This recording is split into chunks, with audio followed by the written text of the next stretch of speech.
नमस्कार दोस्तों, बात करेंगे दिल्ली के मुख्यमंत्री अरविंद केजरीवाल के बारे में।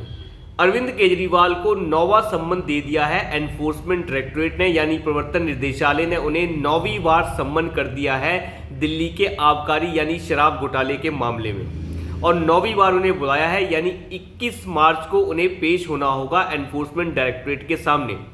वो 8 सम्मनों का निरादर पहले से ही कर चुके हैं और अब 9वें सम्मन का वो आदर करेंगे नहीं करेंगे इसके बारे में कुछ नहीं कहा जा सकता।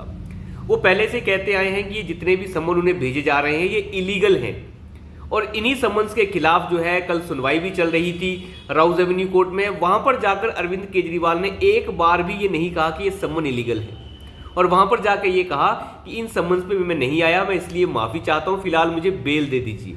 तो वहां पे राउज एवेन्यू कोर्ट से जो है अरविंद केजरीवाल ने इन सम्मन्स के खिलाफ जो मामला चल रहा था उसमें बेल ले ली। खैर वो बेल ले ली नहीं ले ली वो चीज़ मामला तो अलग है। उसमें एनफोर्समेंट डायरेक्टरेट ने एक तरीके से अरविंद केजरीवाल के खिलाफ ये कंप्लेंट की थी कि ये हमारे बुलाने पे भी नहीं आते, तो उसके मामले में एक अलग से सुनवाई चल रही है, वो एक अलग मामला हो गया। लेकिन एनफोर्समेंट डायरेक्टरेट ने अब 9वां सम्मन दे दिया है कि आप हमारे सामने पेश हो जाइए। और साथ ही साथ एनफोर्समेंट डायरेक्टरेट ने दिल्ली जल बोर्ड घोटाले मामले में भी अरविंद केजरीवाल को बुलाया है 18 मार्च को, यानी कल। यानी 18 मार्च को अरविंद केजरीवाल को फिर से पेश होना होगा दिल्ली जल बोर्ड घोटाले मामले में। सारी सरकार ही घोटालों के अंदर अस्त व्यस्त हो चुकी है। आप अंदाजा लगा के देखिए, क्या कोई मंत्री, क्या कोई संतरी इनका बचा है जो शराब घोटाले से लेके पानी का घोटाला, कोई पैनिक बटन घोटाला, कोई किसी तरीके का घोटाला, हर तरीके के घोटाले के अंदर फंसे हुए। तो आज जैसे ही एनफोर्समेंट डायरेक्टरेट के सम्मन की बात आई तो उसी समय जो है अरविंद केजरीवाल के जितने भी चट्टे बट्टे और लठैत हैं, जिसमें से एक आतिशी मार्लिना है, वो सामने आ गई और प्रेस कॉन्फ्रेंस और ये और वो। उसका कहना था दिल्ली जल बोर्ड में तो कभी कोई घोटाला हुआ ही नहीं। दिल्ली जल बोर्ड में ऐसा कौन सा घोटाला हो गया कि जिसकी वजह से एनफोर्समेंट डायरेक्टरेट ने 18 मार्च को अरविंद केजरीवाल जी को बुला लिया है। उसका कहना था कि ये सरकार उन्हें शराब घोटाले में नहीं फंसा पा रही है, इसलिए उन्हें जो है अब एक बैकअप प्लान तैयार करके जल बोर्ड घोटाले में फंसाने की कोशिश हो रही है। इस आतिशी मार्लिना को यह नहीं पता कि अभी कुछ दिन पहले अरविंद केजरीवाल के सेक्रेटरी, पर्सनल सेक्रेटरी के ऊपर जो है छापेमारी की गई थी उनके घर पे, और साथ ही साथ आम आदमी पार्टी के दिल्ली से राज्यसभा सांसद के यहाँ पर गुप्ता जी जो हैं उनके यहाँ पर भी छापेमारी की गई थी। वो किस लिए की गई थी वो शायद आतिशी मार्लिना भूल गई।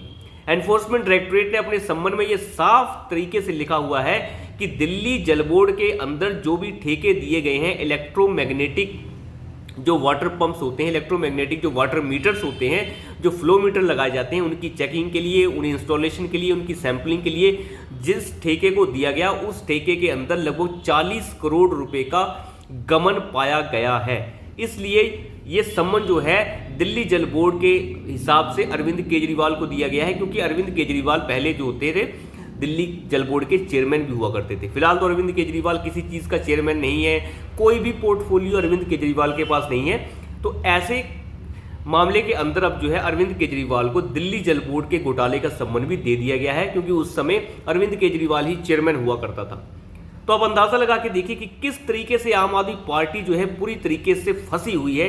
ये सोचता था मैं बहुत पढ़ा लिखा हूं तो ऐसे घोटालेबाजी कर लूंगा कि किसी को पता नहीं चलेगा। खैर घोटालेबाजी में तो ये लालू का भी बाप निकला है, लेकिन आखिर बकरे की अम्मा कब तक खैर मनाएगी।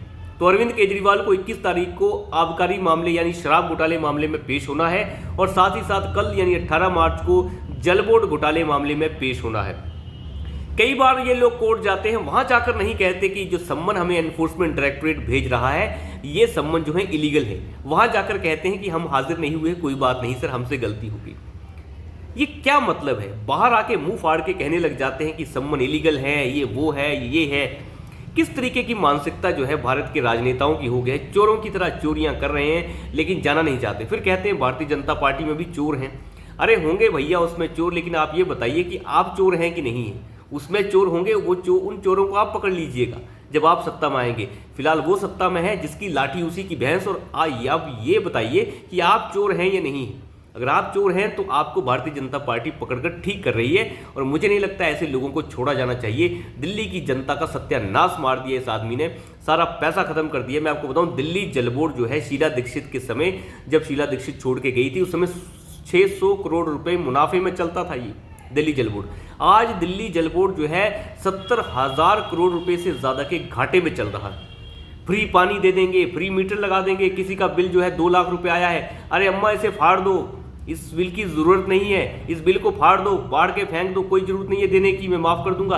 अबे बेवकूफ़ आदमी, जब दिल्ली जल बोर्ड तुम्हारे अंदर है तो बिल आया ही क्यों? जब तुमने पानी फ्री कर रखा है और तुम कह रहे हो कि इस बिल को फाड़ दो जो आया है, तो फिर ये आया ही क्यों? ये सब जो है इस शरारती आदमी और शरारती तत्व का काम है और कुछ नहीं है। ये लोगों की भावनाओं के साथ खेल रहा है। पहले बिल वसूल कर लेगा, फिर कहेगा मैं इसे वापस करवा दूंगा। तो एक तरीके की बात है, क्योंकि दिल्ली जल बोर्ड जो है वो 70,000 करोड़ रुपए से भी ज़्यादा के नुकसान में चल रहा है। इतना कर्ज वो ले चुका है कि अब पैसा नहीं बचा है दिल्ली जल बोर्ड के पास भी। सब कुछ घाटे में चल रहा है, सप्लाईज के लिए, दूसरी चीज़ों के लिए पैसा नहीं बचा है। इस तरीके से फ्री डिलीवरीज नहीं की जा सकती। अगर पानी फ्री कर दी जाएगी, बिजली फ्री कर दे, आप सब्सिडी दे सकते हैं, गरीबों का सब्सिडी दे सकते हैं। जो गरीबी रेखा से नीचे हैं उनका जो कार्ड जो बनता है, पीला कार्ड बनता है, सफ़ेद कार्ड बनता है, उस कार्ड के हिसाब से आप सब्सिडी दे सकते हैं। अब बिजली फ्री भी कर सकते हैं, लेकिन उसका तरीका है। अब हर किसी को देने पे तुल जाएंगे, हर किसी को 200 यूनिट फ्री, हर किसी को जो है पानी फ्री। जो दे सकता है वो तो दे। जो इंसान जो है 3,000 रुपये की जीन्स खरीद सकता है और पानी का बिल उसको भरने की जरूरत नहीं है, ये किस तरीके की मानसिकता के अंदर जी रहे हैं? ये सिर्फ वोट बैंक की राजनीति इस नटवर लाल ने दिल्ली में की है और बाकी कुछ नहीं। और अब जो घोटालों पे घोटाले सामने आ रहे हैं, ये इसी का नतीजा है जो लोगों ने ऐसे इंसान पे भरोसा कर लिया। तो अभी के लिए इतना ही, धन्यवाद।